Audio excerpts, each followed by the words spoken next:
Türkiye'den herkese merhabalar. Bu videoda konuğumuz Orta Dünya'nın en ateşli karakterlerinden bir tanesi Balrog. Saruman ve Gandalf gibi bir Maiar olan Balrog, Melkor'un ordusunun en korkulan ve en kuvvetli grubunu oluşturuyor.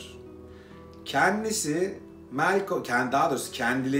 Melkor tarafından kandırılıp onun tarafına geçmeye ikna ediliyor ve onun isteklerine hizmet edebilecekleri en doğru formu seçiyorlar ve böylece bize etkileyici bir görsel, kuvvetli bir fizik ve macerayı oldukça renklendirecek detaylar vermiş bulunuyorlar.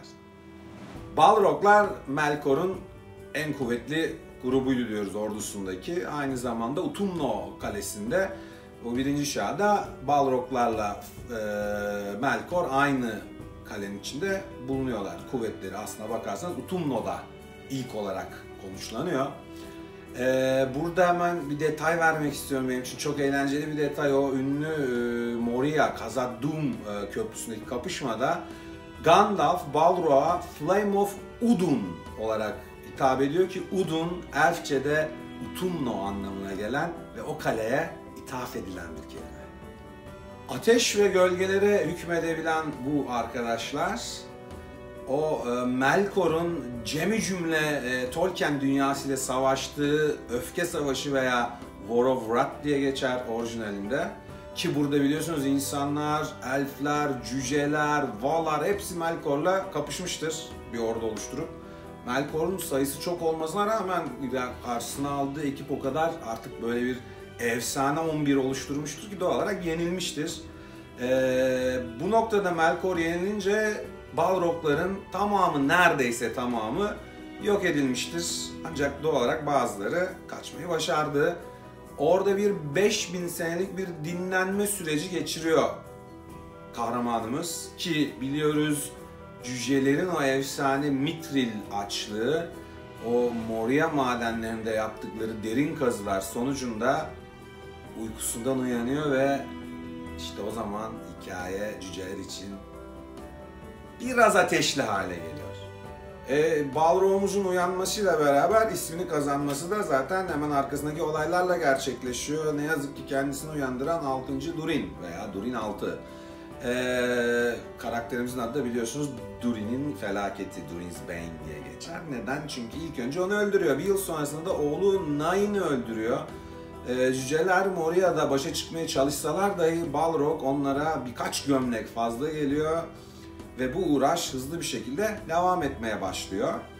Bu ilk iki denemeden sonra Train 2'nin bir denemesi geliyor. 3. çağın 2799. yılında cücelerle orklar arasında bir savaş oluyor. Moria'nın doğu kapısında olan Azanul-Zibar isimli bu savaşta cüceler orkları dövüyorlar tam anlamıyla. Ancak ki bu savaşta Dain Ironfoot, onu da Hobbit'in sözde 3. filminde görebiliyoruz. Azo o savaşta öldürüyor işte. Ancak Moria'yı ele geçiremiyorlar çünkü Balrog içeride gayet net bir şekilde hükmünü devam ettiriyor. Ve bu savaş sadece cücelerin orkları yendiği bir savaş olarak kalıyor. Balrogların Orta Dünya tarihine virgül attıkları noktalardan biri de Dagor-nuin Glyata savaşında biliyorsunuz Noldor güçleri ki Feanor var başlarında. Melkor'un güçlerini geri çekilmeye mahkum bırakıyorlar, bir zafer kazanıyorlar. Bu savaşın, bu çatışmanın devamında Feanor yakın birkaç akrabasıyla beraber geri kalan orduyu beklemeden Melkor'un kalesine yola devam ediyor. Ve bu sırada bir nevi Isildur hikayesi diyebileceğimiz şekilde Balroglar fark ediyorlar ve sayıca çok az kaldı bir mücadeleye giriyor burada ve Feanor'un o Orta Dünya'nın gerçekten mihenk taşı birçok şeyini, birçok buluşunu, birçok objesine imza atmış karakterin sonu bu savaşta ağır yaralanması ile geliyor. Oğulları kendisini sıcak çatışmanın gerisine taşımalarına rağmen bunu daha önce de konuşmuştuk. Adının da ne kadar ateşli bir karakter olduğunu, o içindeki hırs, o güç vesaire artık ne adı verirseniz kendisini bitiriyor ve buradan yaralarından kurtulamadan ölerek Orta Dünya sahnesinden çekiliyor Feanor. Bu noktada Balrog'ların aslında bayağı etkili bir karakterinde hikayesini sonlandırdığını belirtmek gerekiyor aslında.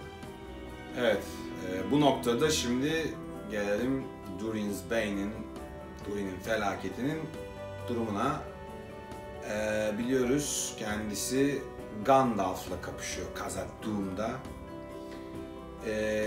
Bu mücadelenin sonunda biliyorsunuz yani Ziraghzigil'in tepesinde en son en derinden en tepeye kadar süren bir kavgadan bahsediyoruz. Gri Gandalf'ın aynı zamanda Durin'in felaketinin sonu oluyor. Zaten Orta Dünya'nın da son Balrog olduğu için orada Balrog artık tabi burada Maiar olduğu için ölmüyor tabii ki.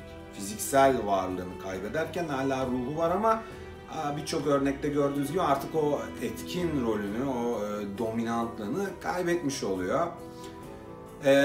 Sindarin dilinde kendisi bunu belirtmek gerekiyor. Valaraukar diye biliniyor ki bu Power Demon, belki yani kuvvetli iblis şeklinde çevirebileceğimiz bir isim.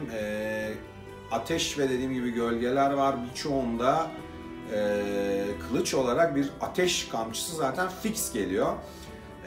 Ancak karakterler kendi isteklerine göre işte ikinci silahlarını gördüğüm ve anladığım kadarıyla farklı seçebiliyorlar ki burada bilinen iki karakter var zaten karşımıza çıkan. Biri Godmok'tur ki elinde bir balta taşır. Durin'in felaketi kılıç tercih etmiştir. Buradan görünen o ki çeşitli tercihlerde bulunabiliyorlar. Zaten biliyoruz ki Tolkien'in ilk hikayeleri sırasında çok net bir tasvirleri yok. Mesela 2-3 adam büyüklüğündeler ama mesela filmde gördüğümüz gerçekten anormal derecede büyük bir yaratıktı. Ancak tasvirlerde o kadar büyük değiller. Hatta bunların binek kullananları var. Yani aslına bakarsanız biraz da hayal gücünüze kalmış görselleştirme. Dediğim gibi Orta Dünya'nın bu karakteri Gri Gandalf'la girdiği mücadeleyi kaybediyor ve türünün son örneği olarak fiziğini orada bırakıyor. O da gölgelerin içinde hayatına devam etmeye başlıyor. Bu noktada şunu belirtmekte çok büyük bir önem var. Elf beyleri Echelyon ve Glorfindel'in yanında Gandalf birey olarak bunları bitiren 3 numaralı insan. Bence önemli bir detay. Evet, Orta Dünya'nın en dediğim gibi ateşli karakterlerinden birini tanıdık, iyi kötü. Daha detaylı videolar, daha başka videolarda da belli başlı diğer özelliklerini anlatacağız tabii ki. Ama şimdilik bu kadar yeterli diyorum ben ve yumuşak bir geçişle şöyle bir heykelimizi görelim. Gerçekten efsane derecede büyük, efsane derecede detaylı, ağır, bence acayip başyapıt tadında bir heykel. Biraz da onu tanıyalım bence. Evet, ürünümüzün adı, orijinal piyasaya çıkış adı The Balrog Demon of Shadow and Flame.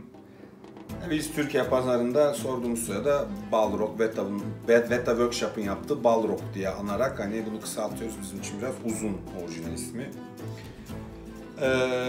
1500 limitli, kendisi 44.5 santimlik bir genişliğe sahip, 52 santimlik yüksekliği ve 30 santimlik derinliği var. 15 kiloluk ağırlığıyla da gerçekten hani hikayede, Orta Dünya hikayesinde kapladığı yer kadar evinizde de yer kaplama şansına sahip. O yüzden alırken, yerleştirirken çok iyi planlanması gereken, gerçekten muazzam detaylı, çok güzel bir heykel ama aynı zamanda da iyi yer kaplayan bir heykel. Heykeltıraşımız Weta Workshop'ın Lord of the Rings grubunun gerçekten hani o ürün grubunun içinde birçok yaptığı işle anılan Jamie Baswarick. Kendisi Yüzüklerin Efendisi, Hobbit ile ilgili bulabileceğiniz birçok heykelde heykeltıraş pozisyonunda.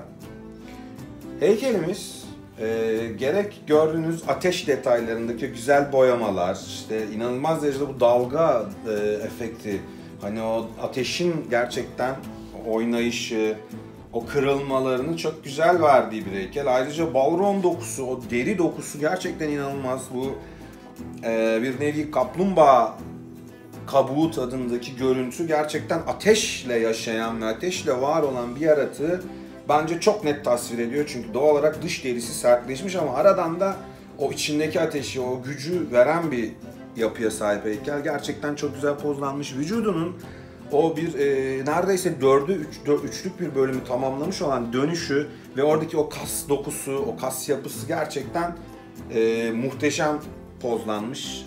Zaten Jamie Becerra'nın işlerinin birçoğunun da gayet iyi olduğu, gayet etkileyici olduğunu biliyoruz. Ürünümüz videonun çekildiği zaman olan 07.03.2020 tarihinde Weta'nın kendi sitesinde bulunmayan ürünlerden. Ancak eBay'de bulabiliyorsunuz. Alternatif açık arttırma yakalarsanız büyük kar ama eğer tek bir tuşla almaya kalktığınız anda $2000 gibi bir fiyatı var ve bunun içine kargo dahil değil.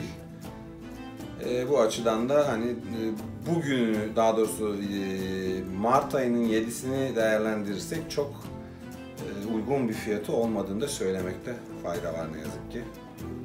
Elinin, ayaklarının duruşu, o kılıcın detayları yine o parlak yapı, işte uca doğru daha kor, arkada kalan bölümün o sönen ateş efektinde olması falan, bunlar gerçekten güzel detaylar. Kanatları, buradaki kanat yapısı biraz yarasavari bir kanat yapısı. Biliyorsunuz Tolkien'in hikayesinde çok detaylı olarak belirtilmediği için bu kanat meselesi biraz da yapan kişinin hayal gücüyle aslına bakarsanız birebir örtüşen bir durumu da var. Jamie bu şekil bir kanat istemiş ki yapı itibariyle gerçekten yarasa kanadına daha çok benziyor. Boynuzlar, yüzünün yapısı, diş, ağız detayları, o dili, özellikle boynuzların yerleştirilişi ve o boynunun vücuda göre duruş şekli son derece etkileyici bir heykel. Tabanı o Moria madenlerinin o cüce işçiliğini yansıtan gerçekten zahmet edilmiş bir tabana sahip. Güzel bir ürün, havalı bir ürün. Kuyruğunun pozisyonu dediğim gibi sağ ayağının sol ayağına göre arkada ve merdiven üstünde olması, işte o tam bir iblis, hani genel olarak film tasvirleri veya roman tasvirlerindeki o toynaksı ayak yapısı, yani bütün görüntüsüyle gayet vahşi, gayet sert ve namını hak eden bir görüntüye sahip. İşçilik 10 numara, boyama 10 numara, heykel total olarak 10 numara.